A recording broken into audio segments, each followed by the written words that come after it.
I still Point have of the floor. order. I have the floor, Mr. Point of President. order. I have the floor, Mr. President. What the hell is happening? Ambot. Ewan ko. Ambot sa langaw. 5-liter monkey, happy donkey. Mama ko the doctor said. Aray, naku. Pati si Mimi. Ulat yan. Dapat lang ginawa mo.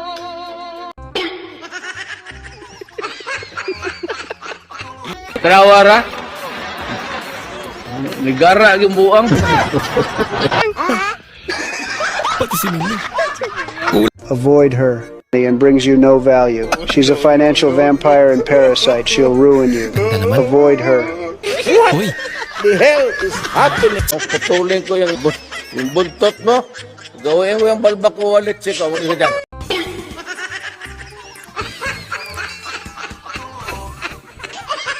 Alright mga guys, welcome back to my channel! Yan, panalo tayo mga guys sa impeachment ni VP Sara. Palagpakan tayo mga guys. Kaya nagsayawan yan si Tatay Digong at saka si VP Sara. Nag-celebrate yan. Dapat tayo mag-celebrate din tayo. At yung celebration natin, tawanan, di ba mga guys?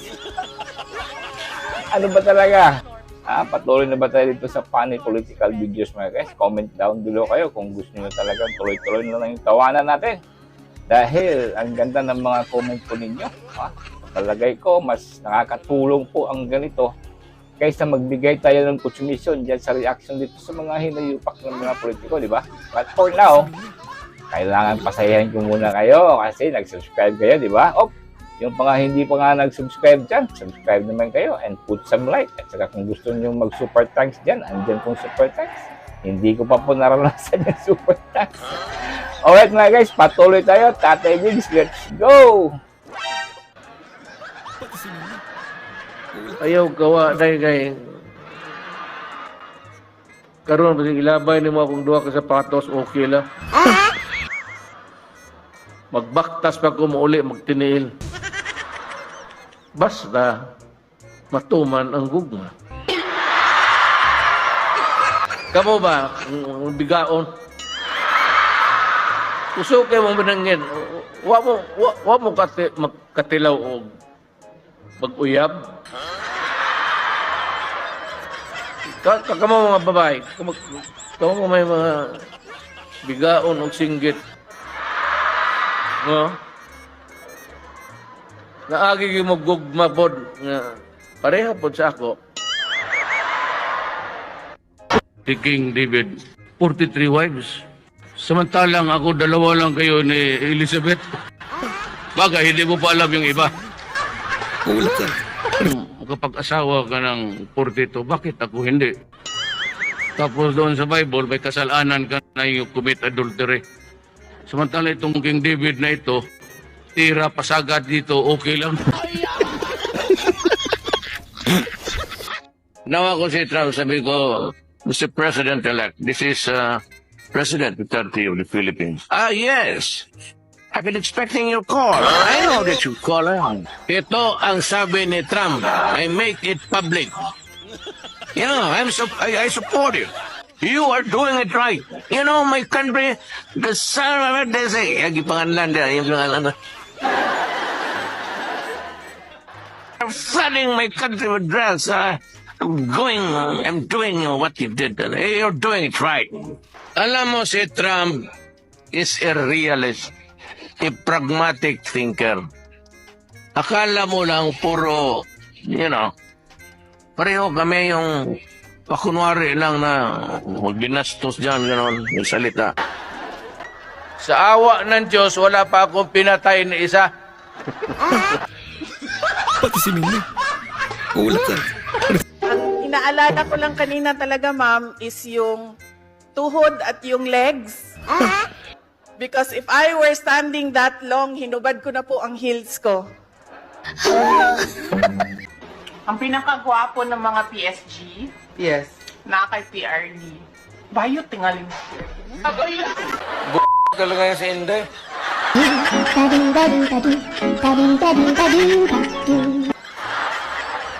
May kukwento lang ako.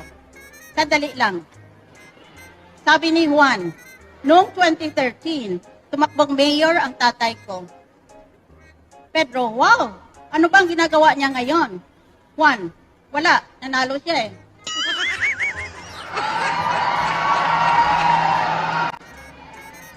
Tanong, kung ang opposite ng pro ay con, ano naman ang opposite ng progress?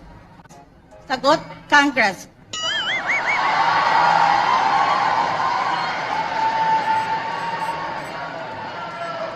Finally, tanong, lahat ba ng fairy tale nagsisimula sa once upon a time? Sagot, hindi. Ang iba ay nagsisimula sa kung iboto ninyo ako. We will continue, but what we are tired. He lies so much. Puro kasinungalingan ng tao na yan. And ang style kasi ng administrasyon na yan, press release, usa, reconciliation. That's all that you will get from this administration. It's been 3 years and it's been like that. So do not expect that things will get better dahil sa sinabi niya may reconciliation and that is trying to man up. And sa pagkakaintindi ko, gusto niya na may reconciliation pero walang condition, meaning walang terms, di ba? Kainin na yung reconciliation niya. Wala yan. He's been lying since he became president. Like what PRD said, and it clearly shows, ngayon midterm na ito, that he is weak. And nakita natin yan ngayon sa midterm elections na talagang mahina siya. Mayabang pa, magsabi ng 12-0, 12-0. Talo ang mga kandidato. Magandang araw po sa inyong lahat. He's only handpicked there by the administration because he's an attack dog. That's it. Nothing more than that. If it was based on merit, ganito sana yon. Sana legal lahat na nangyari. He's not a criminal yet kasi hindi pa man sa korte, but he behaved like a criminal. So, bigay na niya sa kanya, PNP niya. No one is impressed. I will not allow my country to go to the dogs.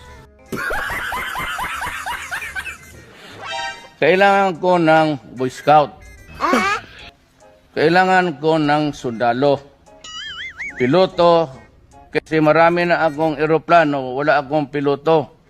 Marami akong barko sa Navy, wala namang mag-Navy. Kaya kayo ang inasahan ko. Ready kayo? Ay sagot, anak ng. Ready ba kayo magsundalo? That love of country is always there. Might sound corny to you, inordinate. I don't care. I really love my country and I will do everything to protect interest. My God, I hate drugs. And I had all because I hate drugs. Now when you say that Duterte, your blood-stained hands is everywhere, of course not. It's always a confrontation. Kasi if you'd notice, and I'm sure you know an addict in this place, in this city, in this country, na lumalaban talaga because they're paranoid, hallucinated all the time. And they almost always invariably carry weapons, lethal weapons to fight it out. Now, if I become president, there's no such thing as cleansing.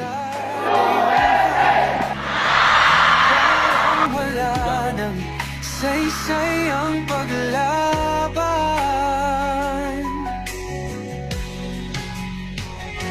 Sino pa ang nagmalasakit? Siya ngayon'y pinapahirap. Ngunit hindi ka namin bibitawan. Katarungan ng aming ipaglalaban. The love of country. Tatay di ko, hindi ka nag-iisa. Might sound corny to you, ordinary. I don't care. I really love my country. And I will do everything. Ang bayang minahal mo ng tapat.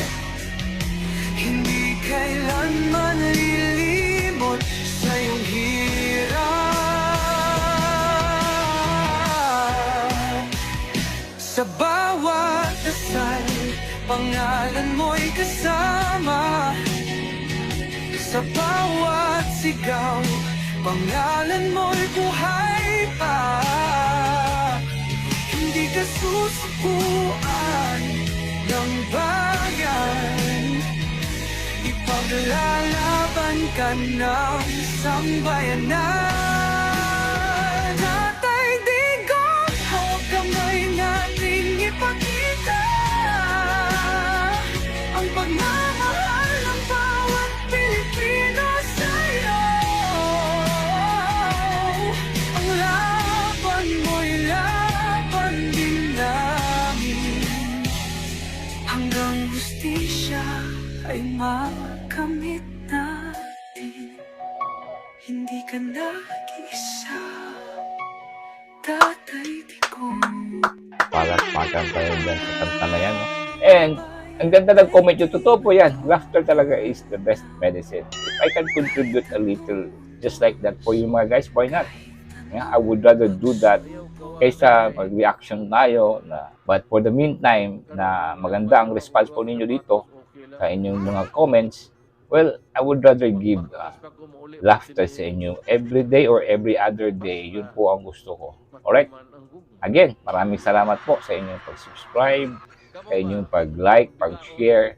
That means a lot to me mga guys. And again, shout out dito sa mga creator. Ito si Kwentong Bubwit, si James TC, at saka itong si Sai Mau Mau, Lance Duterte, Jobilin Fuentes, itong si Hermina. Yan, palakpakan dyan kay Sarah Hermina. No? Keep up the good work. Marami po kayong nabibigyan ng aliw na patawa ng mga Pilipino at the same time, nare-refresh yung memory po natin dito kay Tatay Digong. So, talagang nakakamiss po talaga ang mga, kahit boses ni Tatay Digong, nakakamiss.